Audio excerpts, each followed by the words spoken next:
lobi na kozonga mobembo ezali ndeli wateo nakei kasi lobi na kozonga mbote na batelespectateur nyonso ya spécial immigration tranche na bino vraimen kosepela nango mingi mpe bolimi yango oye kolakisa bino ndenge nini bokoki koyeba motu soki aza na posa akende kovanda mpe na mboka ya bapaya nde yango wana todenome yango tranche immigration.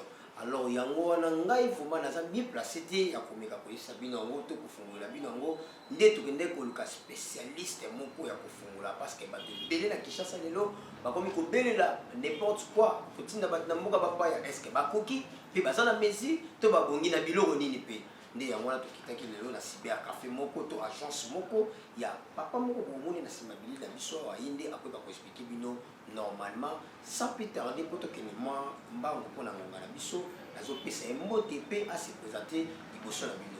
Mbote papa na biso. Oui, mbote papa journaliste. Meka kosepresente na batelespectateur na biso bazotala oyo lelo oza nani mpe oexplike bango ntina nini ya immigration. Bon, ngai kombo na ngai papa Christian Mbui. Donc toza na posima na limité, toza na kati ya agence Copie Santé, tout est possible. Donc tosepeli mpe komona bino koya kovisite biso. Alors papa Christian Mbui toyenge toyeba mwa moke likambo etali immigration. Eka koexplike bandeko immigration eza nini enani mpe aza na mesure ya kotinda bato kokende kovanda na mboka ya bapaya. Bon, immigration, ils ont pour tout sa définition ebele te. Ils ont ou bandeko ou balingara ko vivre ailleurs. Ou ba monique non na bambo comme tout c'est mieux à que de vivre, à que de ko fanda na ye donc à s'immigrer quoi.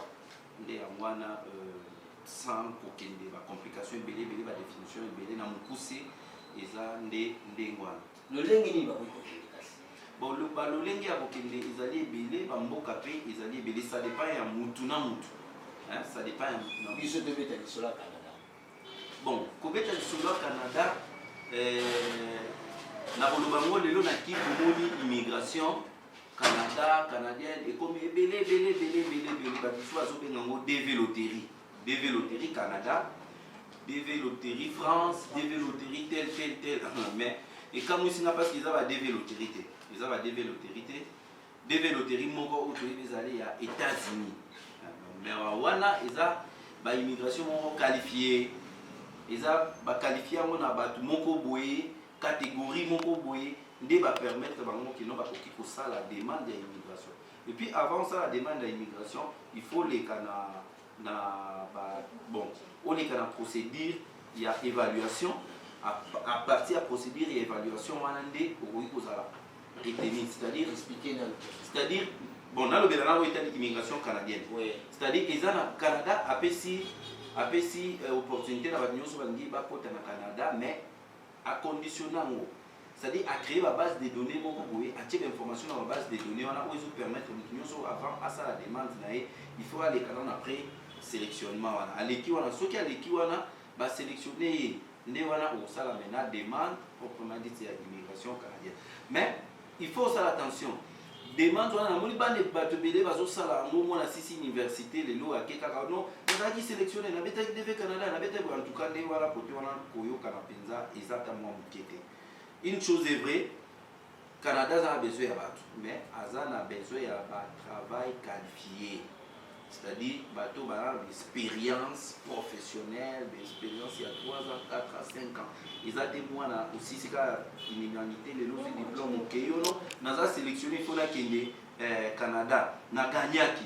Donc c'est vraiment bizarre na billet bizarre on se voit là c'est du mensonge et du mensonge. Pour vous retirer la non ko kendete. Ba ça c'est nos formalité belé na suka ba monde ba pesa no visa te.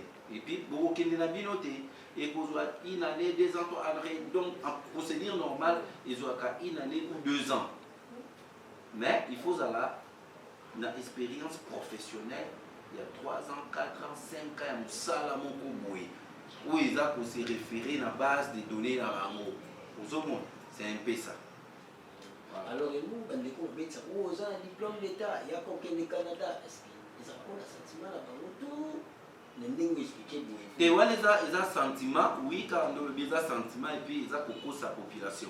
Ils ont beaucoup sa population.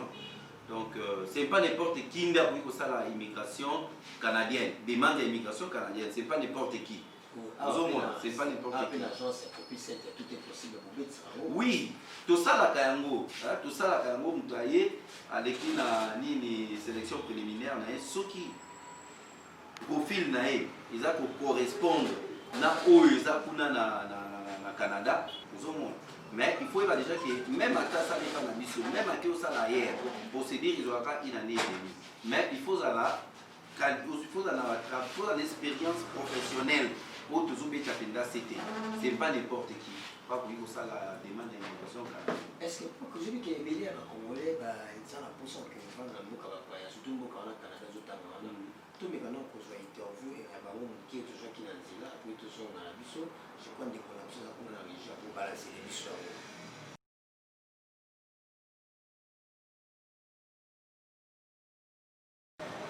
Comment on a Emmanuel Missam? Emmanuel Missam, vous savez le rapport que nous avons dans le oui, c'est la première makasi. Parce que l'union s'occupe de la facilité sociale et fanda en plus, on voit bien ça. Bon, Canada, on a pour travailler au Canada. Il faut unir le salaire. Bon, on a ça que fort, chaque saison, il y a deux loteries dans le Bon, Zambie Moura Ebi. Mais un ballon, on a 600 à Betty dans c'est Robert. Et dans Robert, on a cyber plus possible. Alors, on a dit, pour un million, nous allons assurer. Bon, on a beaucoup de papier. Là, c'est pour la revendre. Les États-Unis, Canada, Suisse. Il faut unir le salaire pour comment on a bon, on a bunda rapide, ça là, moi effort pour casser un bon mobile pour un journal comme le roi Mininga bazar Europe. Est-ce que Meka déjà pour mettre à tête développé? On a la Meka. Biloni ça. Bon, alingala beta mais tape na obeta Moïse la rapide. Est-ce que cette fois-ci pour que la mine était zobanda, oui pour peut s'attenter pour dans une semaine à zobanda. T'es na Meka. Merci à Kevin Gardet, tu vois, Simbi m'a sur le côté de la machine, pour une image ma propre, pour y aller balancer image, vous avez toujours un intérêt. Tous les gens qui la suivent, Christian. Tous les périodes du boy, la milité, tout le monde a développé les éléments. Et quand on a prévu ça, l'année, on a payé la développé. Bon, développé, bisopé to beti sakanga, to bele ba biso na développé. C'est-à-dire tout est possible. Ndé to bengi sibino, papa, maman. Olingi o participer na DV loterie année oyo yaka kosala pré-enregistrement tozo zelabino toza du lundi au dimanche, c'est-à-dire oye bakangi o photo au futi mbongo na yo et puis ba pesi o formulaire au remplir yango nde wana oleki na pré-enregistrement mukolo o site kofongwama les 3 il y a 10e mois au tozo kota oye pona kozwa juste accusé de réception.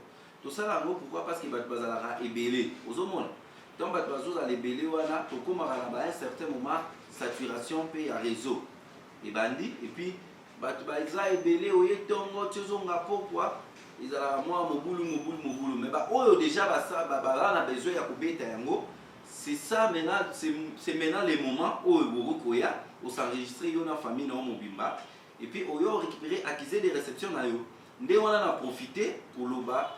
Oui, ça va nous nyonso oyo baza besoin ya bakota États-Unis.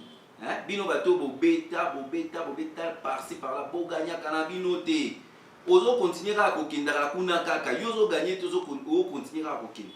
Tika na banzela wana yakana tout est possible cybercafé. Et comment la agence yakana cybercafé tout est possible.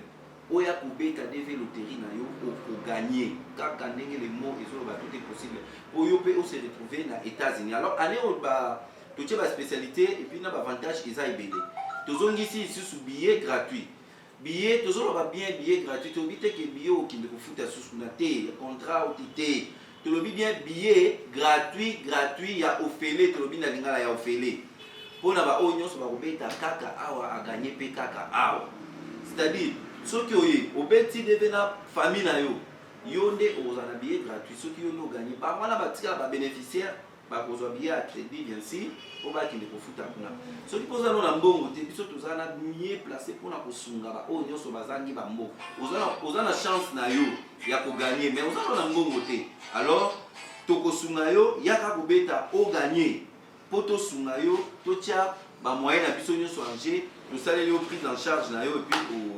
ovoyage okei eza na mama moko na kati ya bainterview alobiki ye aza na ndeko te kuna ayebi te akosala ndenge nini mpo abeta mpo koma na mboka wana etats-unis problème eza ya kozala na bandeko te yo komi deja ndeko na biso mama problème eza te ke yo foka ozala na ndeko te donc eza agence yango nazoloba eza agence toza na bapartement kuna toza na bamoyen oyo ekopermettre yo ofanda à l'aise oimmigre mpe obandi mpe mosala na yo oluki mpe mosala obandi mosala donc okomi mpe ndenge yo moka kolingi ovivre en tout cas côté wana problème eza te na bao baza na bandeko na bao baza na bandeko te bose déranger na bino te parce que agence na bino copie center tout est possible ezali ekoede bino na baproblème ya bagenre wana nyonso sikoyo bakoki kozwa bino wapi toza précisément bon nazopesa adresse ya centrale toza juste na limité 12e rue résidentielle limité 12e rue résidentielle soki oye wana boye wana bokokuta biso juste na entrée bomona déjà panneau na biso eza wana toza vraiment disposé mpo tosunga bino na baquestion mwa ebele epuis na service ya DV Loterie bokozala vraiment assuré en plus mpona koinforme bino année oyo bacritère eza mpe ndenge moko te par rapport ya année passée c'est-à-dire il faut bakango bafoto na banorme oyo bapesi ozomona na banorme oyo bapesi epuis bapareil professionnel eza te bapareil moko molili boye te soki mpe batraite photo no bien te yo ozwaka papier okei moparticipe mpe na jete ozomona parce que bakosala traitement ya photo batali bafoto nini oyo ezalaki bien traité batiango apart yango nde ekoleka mena na triage or yo oza déjà balongoli yo déjà bakwesi yo avant kutu oleka na triage yango omona bato oyo bazoganyaka te en tout cas bosala attention na cyber mosusu ya mike oyo ebotami siko chaque année botamake est-ce que bamama oyo batambolaka te ta mosu aza place moko boye aza na mposa babeta DV Loterie peut-être yepa na bino boye kosala nde po bon tosalaka boye tozorapele bana kine bon partout biso moko nde tosalaka cyber tosalaka DV mobile namoni bato ebele balandi yango bon kine eza nango monene bato bakopiaka année oyo mpe tosala DV mobile baoyo baza ba difficulté ya kose déplacer boye koya epuis soit bobengi biso bopesi biso adresse tokoya bao baza libanda ya mboka donc adresse email na biso eza wana bato ebele baganye na kotinda kaka bafoto na bango na baidentité na bango tobeteli bango biso moko awa epuis baganye donc année oyo tozongisi sur le même système adresse email ezali wana otindi photo na yo batraité te biso moko totraité yango epuis na identité na yo po tosukisa mwa moke estce bozaka na place moko mpo bandeko mosusu baa na bango na bikole bamosusu baza kote kuna maluku baza wapi bakoki bayaka bango nyonso kaka na limeti centrale to non pour le moment pré-enregistrement esalama kaka awa na limité donc yo oza maluku oza wapi to wapi yaka na limité ozwi transport nokiti na 12e rue okuta biso 12e rue résidentielle osali pré-enregistrement na mais baoyo baza parti par là bokozwa baadresse na biso d'ici là boyeba place nini bacyber na biso mosusu ezali mpo boya déjà bopusana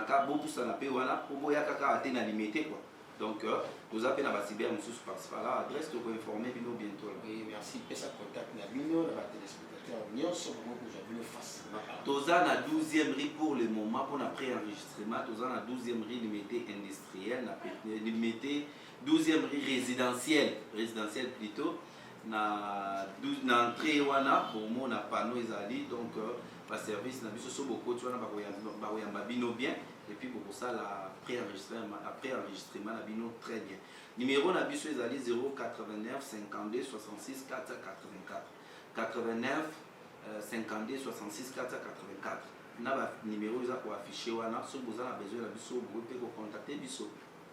Merci vraiment na bandeko nyonso bozwaki libapo kolanda biso distance bozwami mpona spécial immigration oyo je crois komi na mona suka je crois boti komi tout na pe komi mona ndenge nini moto okoki kokende vanda na mboka Canada pour remplir ba critères nini nde mais c'est Christian Moyebi pour expliquer biso vraiment na sika je crois nous ça convaincu pe spécial développer ces bandaki nango déjà enregistrement pour enregistrer ces bandits Nissan Samakasi yaka awa na cybercafé copie center tout est possible quand on est comme ngozoloba yom to gagnera te awa obenga mutu ba obenga batu nyonso mais c'est Christian Mouyazana na spécialiste musuka uniquement pour yo voyager au que nous vendre na mboka ya bapa ya ndemo sepela ka Canada pe États-Unis je crois que comme na suka tukutani prochainement au revoir.